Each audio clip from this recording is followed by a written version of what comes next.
और भारतीय जनता पार्टी जिस प्रकार से हरकतें कर रही है कि वहां पे जो खाना पहुंचा रहा है उसको पकड़ लो, उसको दबाव दे दो, जो पेरेंट्स वहां पे आए उनको पूछताछ करो, उनको उनके ऊपर कानूनी कार्रवाई करो, उनको परेशान करो, तो आप कहीं ना कहीं उन छात्रों को दोबारा इस स्थिति में ला सकते हैं कि वो कुछ करने पे मजबूर होंगे। क्योंकि आपने वायदा किया है कि किसी छात्र पे, किसी भी जो आंदोलनकारी जो है जंतर मंतर का, उस पर कोई कानूनी कार्रवाई नहीं होगी।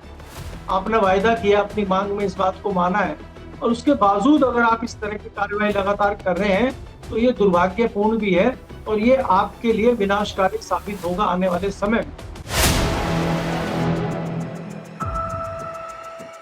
नमस्कार दोस्तों, कैसे हैं आप लोग। उम्मीद है आप सभी अच्छे होंगे। जंतर मंतर पर कॉकरोच जनता पार्टी ने प्रदर्शन किया, तमाम लोग उससे जुड़े और नतीजा ये रहा कि शिक्षा मंत्री धर्मेंद्र प्रधान को इस्तीफा देना पड़ा। लेकिन जब इस्तीफा देने के बाद पहली बार संसद पहुंचे, चूंकि मानसून सत्र चल रहा है संसद का, धर्मेंद्र प्रधान को भारतीय जनता पार्टी वाले ऐसे हाथों हाथ ले रहे थे, ऐसी तारीफें कर रहे थे या फिर ऐसे हाव भाव थे मानो धर्मेंद्र प्रधान कुछ बहुत बड़ा करके आए हैं इस देश के लिए या फिर इस देश के युवाओं के लिए।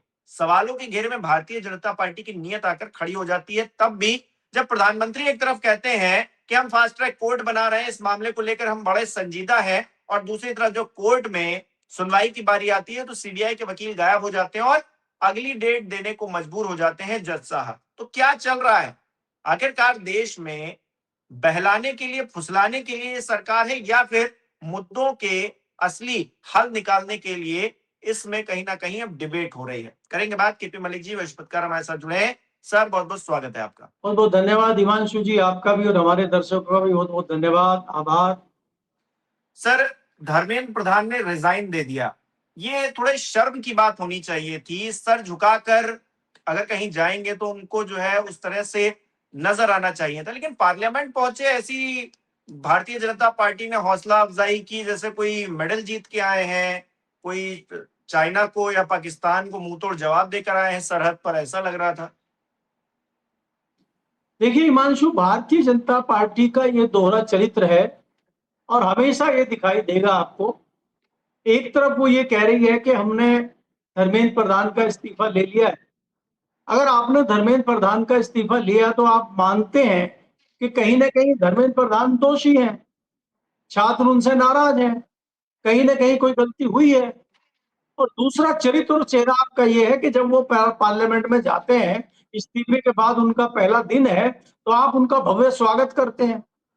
तो ये भारतीय जनता पार्टी का और के मोदी सरकार का दोहरा चेहरा दिखाता है। इसके अलावा आप ये देखिए कि जो तमाम इनके साथी हैं, इनके लोग हैं, इनके मंत्री हैं, उनके बच्चे कह रहे हैं कि गड़बड़ी हुई है, धर्मेंद्र प्रधान को इस्तीफा देना चाहिए।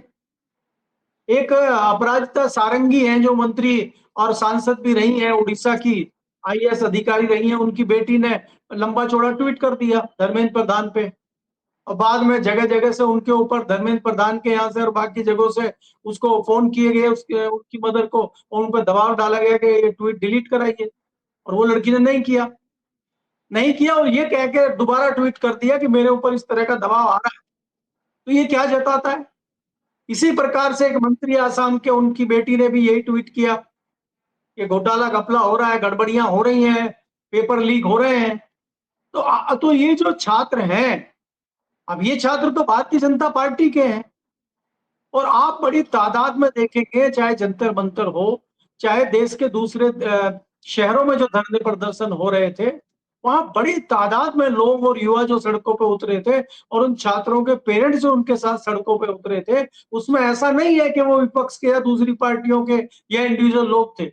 उसमें भारतीय जनता पार्टी के सपोर्टर भी बड़ी तादाद में थे, और नागपुर जैसी जगह में थे। आप सोचिए, जहां आप कहते हैं असली हेडक्वार्टर नागपुर है, वहां सबसे बड़ा आंदोलन हुआ जो किसी मीडिया ने नहीं दिखाया, क्योंकि वहां सोशल मीडिया भी उस लेवल का नहीं है जैसा दिल्ली में है, इसलिए वो तस्वीरें आ नहीं पाई है वहां से। और हेडक्वार्टर है, जाहिर सी बात है वहां कंट्रोल भी भारी भरकम होगा, तो इसलिए तस्वीरें उस प्रकार की नहीं आई जो आनी चाहिए थी। लेकिन भीड़ का बाहर निकलना, विरोध प्रदर्शन करना जताता है कि जितने हल्के में भारतीय जनता पार्टी इस मामले को ले रही थी, ये मामला बहुत बड़ा है।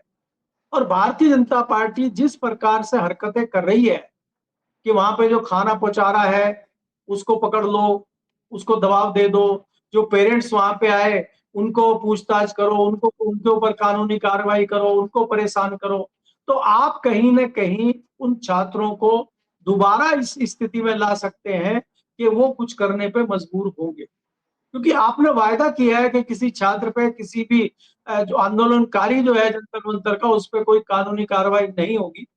आपने वायदा किया, अपनी मांग में इस बात को माना है, और उसके बावजूद अगर आप इस तरह की कार्रवाई लगातार कर रहे हैं तो ये दुर्भाग्यपूर्ण भी है और ये आपके लिए विनाशकारी साबित होगा आने वाले समय में। दूसरी खबर, जिस प्रकार से हम देखते हैं कि बिहार के पटना में जो आंदोलन हुआ छात्रों का, और वहां पे जो AK-47 लहराई गई है, हालांकि कुछ लोगों ने दावा किया है कि गोली भी चली है, लेकिन जब तक तथ्यों की पुष्टि ना हो तो मैं तो नहीं कहूंगा कि गोली चली है कि नहीं चली है। लेकिन ये बात तो सच है कि वहां पे वीडियो जो आए हैं उसमें AK-47 तो लहराई जा रही है। अगर लहराई जा रही है तो इसका मतलब तो वहां पे छात्रों को रोकने के लिए, आंदोलनकारियों को रोकने के लिए ये बंदूकें लाई गई थी। तो क्या सरकार की योजना थी कोई इस तरह की गोली चलाने की? तो इस पे भी सरकार को स्पष्टीकरण देना चाहिए। और ये जिस प्रकार की चीजें हो रही हैं कि सरकार स्वागत कर रही है पार्लियामेंट में, वहां पे गोलियां चलवा रही है, यहाँ पे कानूनी कार्रवाई कर रही है, तो अगर इस तरह की चीजें भारतीय जनता पार्टी की सरकार में हो रही हैं तो मैं फिर आपको कहता हूं कि भारतीय जनता पार्टी ये बड़ी गलती करने जा रही है। और दोबारा से अगर इसमें मामला बिगड़ता है तो ये मामला फिर भारतीय जनता पार्टी के कंट्रोल में नहीं आएगा। भारतीय जनता पार्टी को चाहिए कि जो आप वायदा करते हैं लोगों के साथ, उस वायदे को निभाने का काम करें। आप हमेशा अपने वायदों को जुमलेबाजी बता के और उससे बचने का जो काम करते हैं, वो पुराना ढर्रा अभी नहीं चलेगा। आपने मूर्ख बनाया किसानों को, उनके साथ जुमलेबाजी आपने की।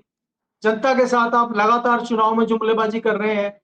इसी प्रकार से आप छात्रों के साथ अगर सोच रहे हैं कि जुमलेबाजी करके आप बच जाएंगे और दोबारा वही हरकत करेंगे, तो ये आपके लिए मुश्किल साबित होगा, मुझे ऐसा नहीं लगता है। सर, जुमलेबाजी तो कर ही रहे हैं ना। एक तरफ कह रहे हैं कि हम फास्ट ट्रैक कोर्ट बनाएंगे, हम त्वरित जो है एक्शन लेंगे, जल्द से जल्द न्याय देंगे।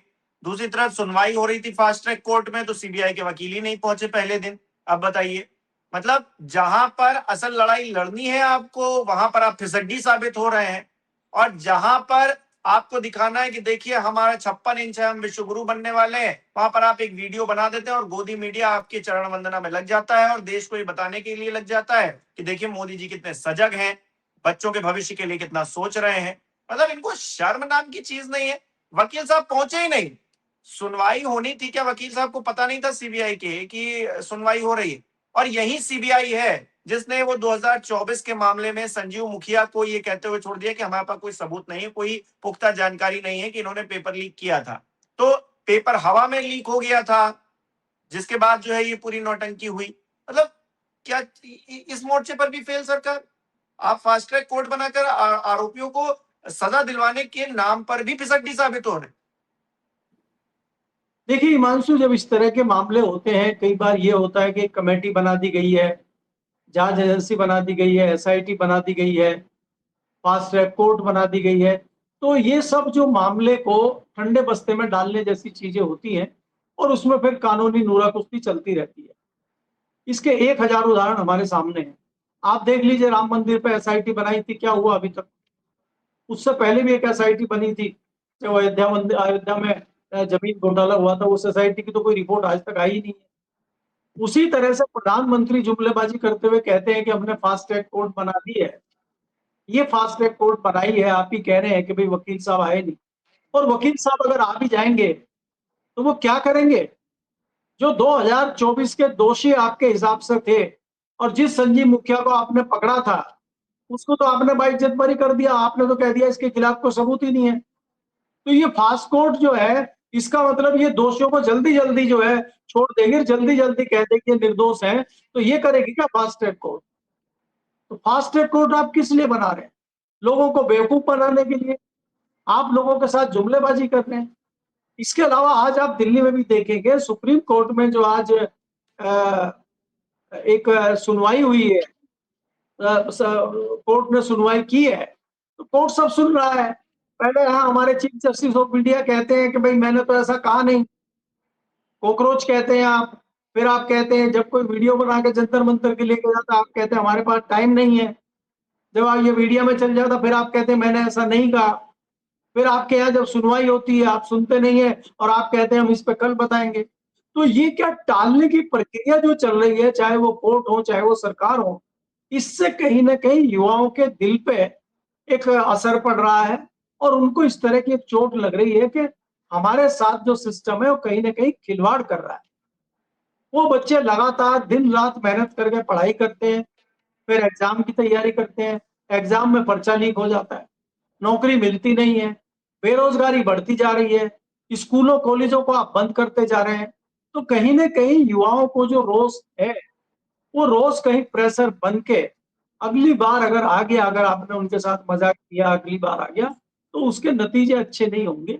तो इसलिए सरकार को चाहिए कि सरकार सारी चीजों को संजीदा तरीके से लेते हुए उसका समाधान करे और कोशिश करे कि इस तरह की चीजें ना हो। वो मांग क्या रहे हैं? वो REA मांग रहे हैं ना आपसे, भाई राइट टू एजुकेशन मांग रहे हैं ना, RTE मांग रहे हैं वो आपसे, अपनी शिक्षा का अधिकार मांग रहे हैं आपसे वो। तो आप अगर शिक्षा का अधिकार भी नहीं दे सकते, आप अगर शिक्षा भी नहीं दे सकते, तो काहे को नारीबाजी आप कर रहे हैं?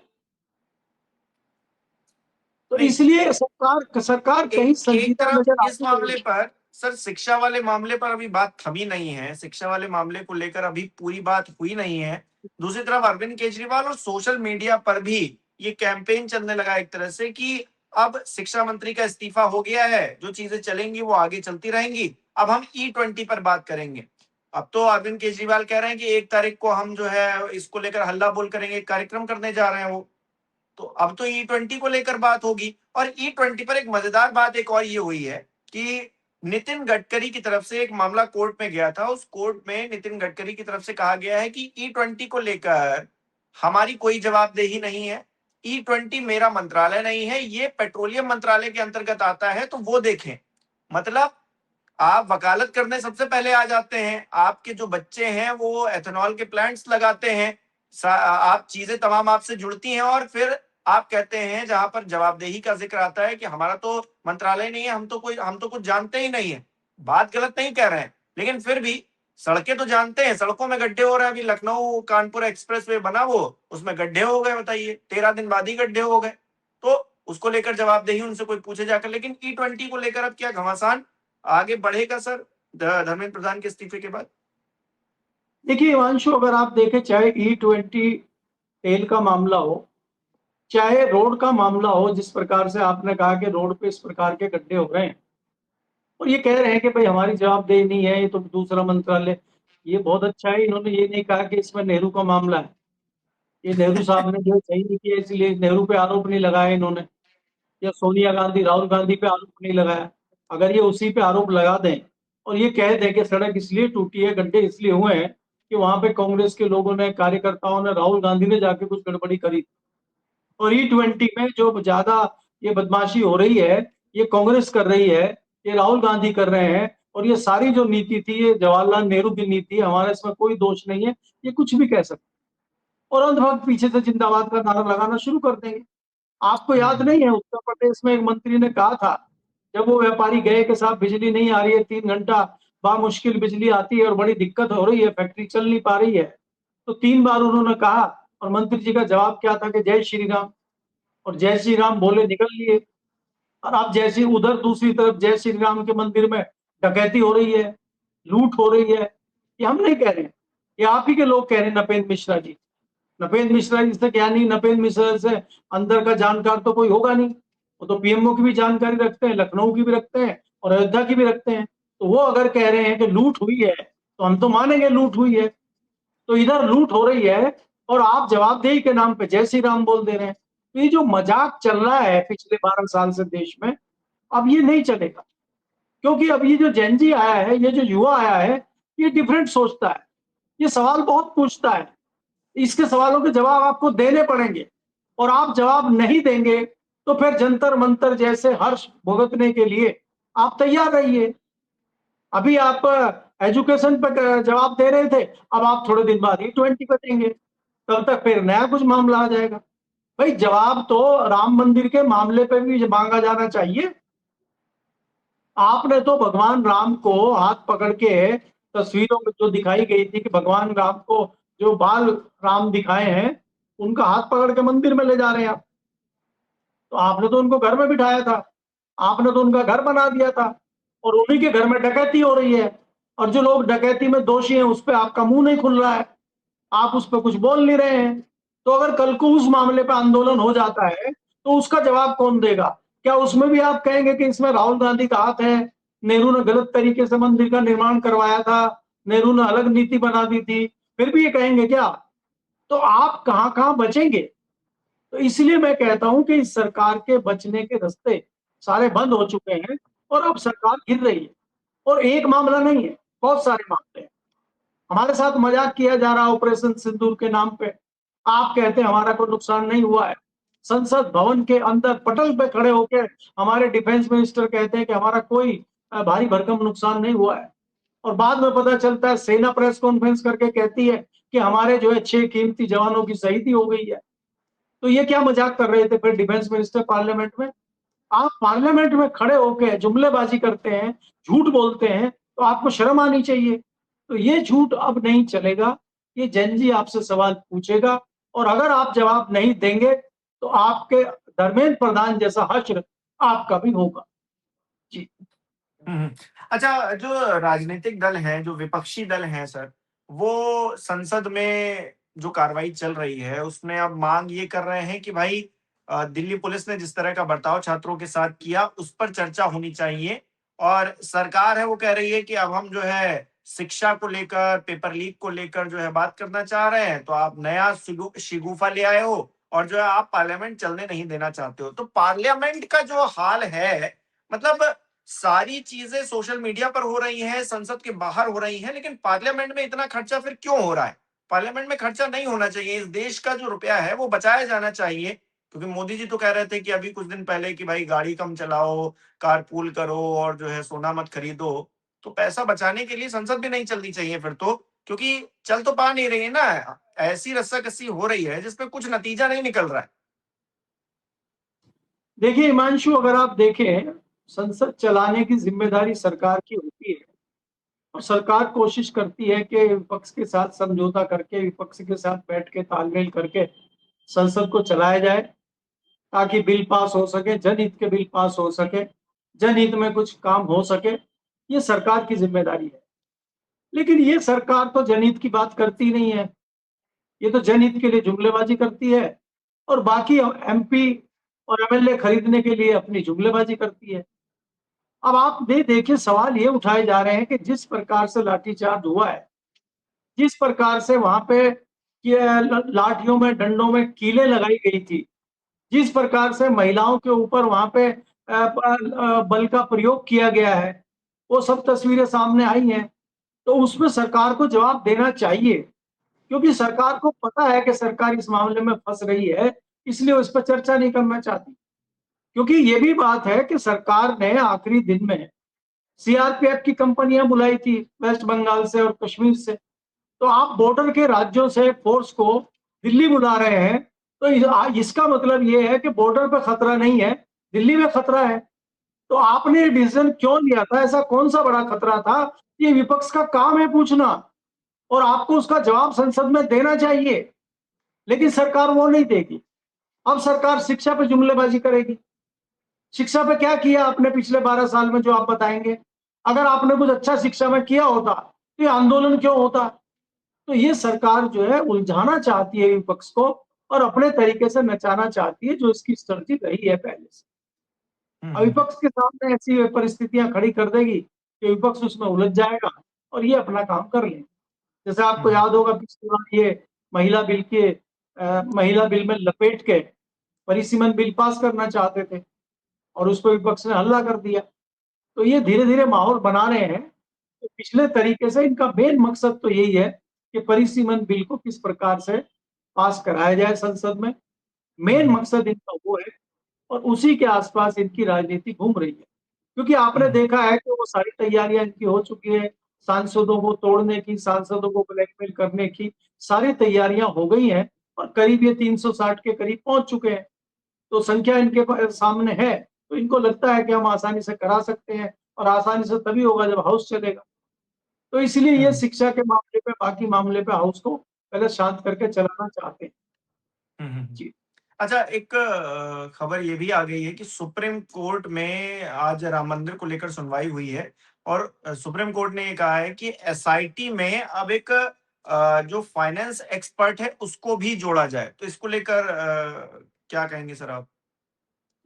देखिए हिमांशु, पहली बात तो ये है कि जो एसआईटी बनी है प्रदेश की, वो उन्हीं लोगों के मातहत काम कर रही है जिसमें कई लोगों के ऊपर आरोप है, कई लोग ट्रस्ट में हैं। तो पहली बात तो ट्रस्ट पे ही उंगलियां उठ रही हैं। और फिर अगर कोई फाइनेंस का आदमी भी आता ही है, क्या वो सरकार के खिलाफ जाके अपनी रिपोर्ट दे सकता है?